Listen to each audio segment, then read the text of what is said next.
यानी कि इंदिरा गांधी के पीएम बनने के बाद पॉलिटिक्स थी वो क्या थी, इंदिरा गांधी ने एक स्लोगन दिया था, रिमूव पॉवर्टी, गरीबी हटाओ। तो फिर इंदिरा हटाओ ये स्लोगन दिया था ऑपोजिशन पार्टी वालों ने। क्यों दिया था? क्योंकि बहुत सारी प्रॉब्लम्स हो गई थी इस टाइम पर। इंदिरा गांधी 1971 में इलेक्शन जीती थी फुल ऑफ मेजोरिटी से, ठीक है। और उसी टाइम पे क्या होता है, बांग्लादेश क्राइसिस हो जाता है, जिसकी वजह से 80 लाख पीपल जो है वो इंडिया में आकर स्टे करते हैं, जिससे कि इंडिया की इकोनॉमिक कंडीशन पे बहुत ज़्यादा इफेक्ट पड़ता है। और इसी वजह से उसकी कंडीशन ख़राब होने लगती है। नेक्स्ट क्या होता है, यूएसए की जो गवर्नमेंट है वो इंडिया की हेल्प करने से मना कर देती है। क्यों?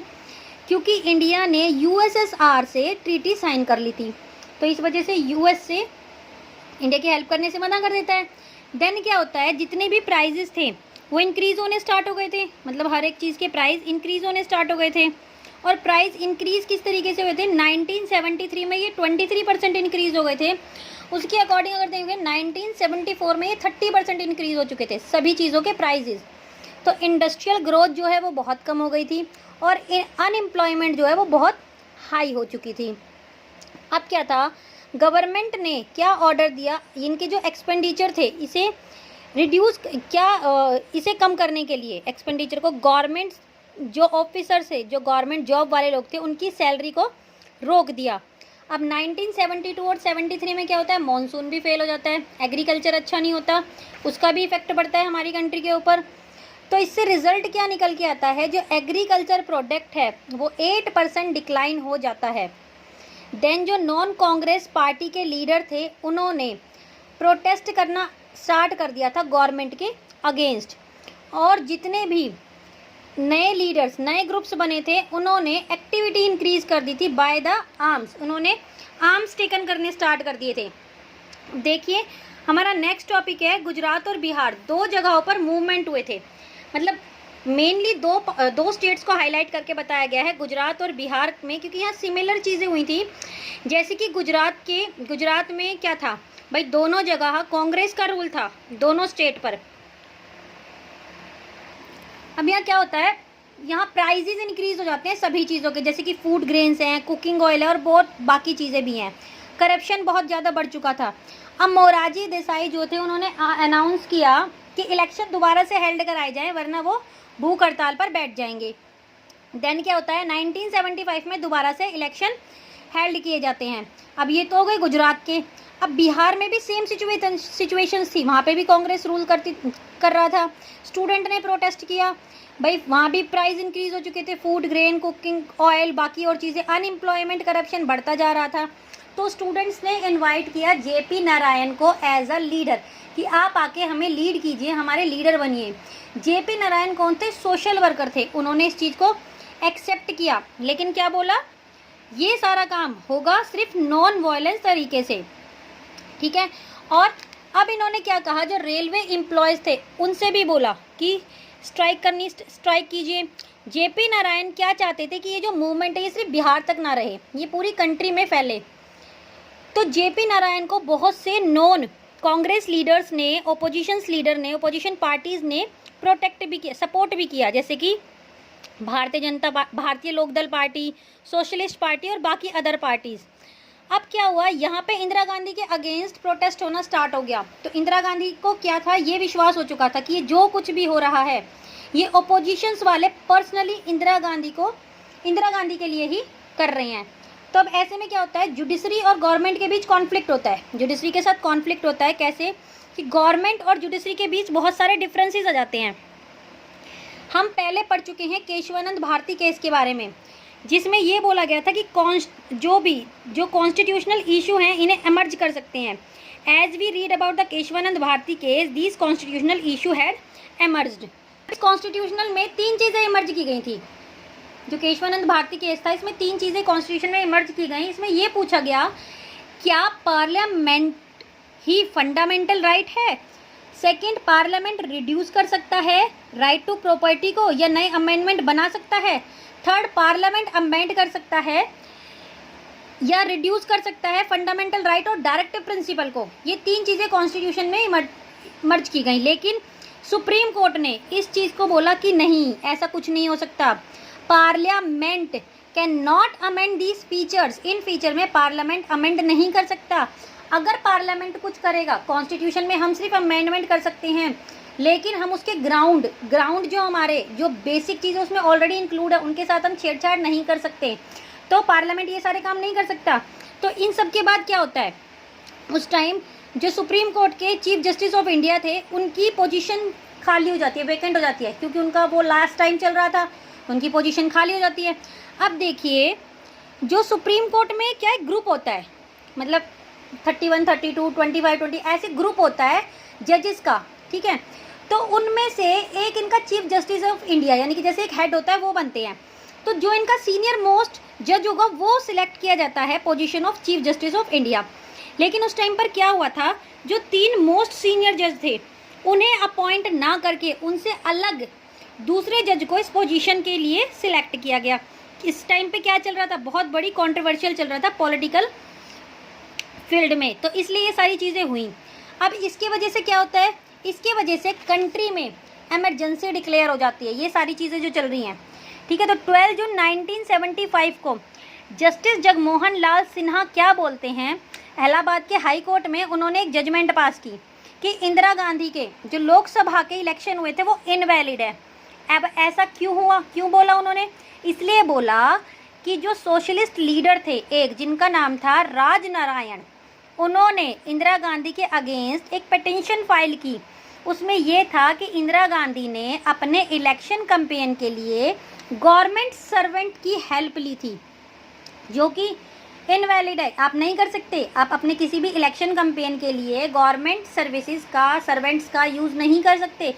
तो इसलिए इलाहाबाद के हाई कोर्ट में इंदिरा गांधी के लोकसभा के इलेक्शंस को इनवैलिड डिक्लेयर कर दिया गया। लेकिन इसका मतलब क्या है कि अब वो एमपी नहीं है, एमपी मतलब मेंबर ऑफ पार्लियामेंट नहीं है। अब उन्हें मेंबर ऑफ पार्लियामेंट बनने के लिए क्या करना पड़ेगा, 6 मंथ के अंदर अंदर मेंबर ऑफ पार्लियामेंट बनना पड़ेगा, पीएम भी नहीं है।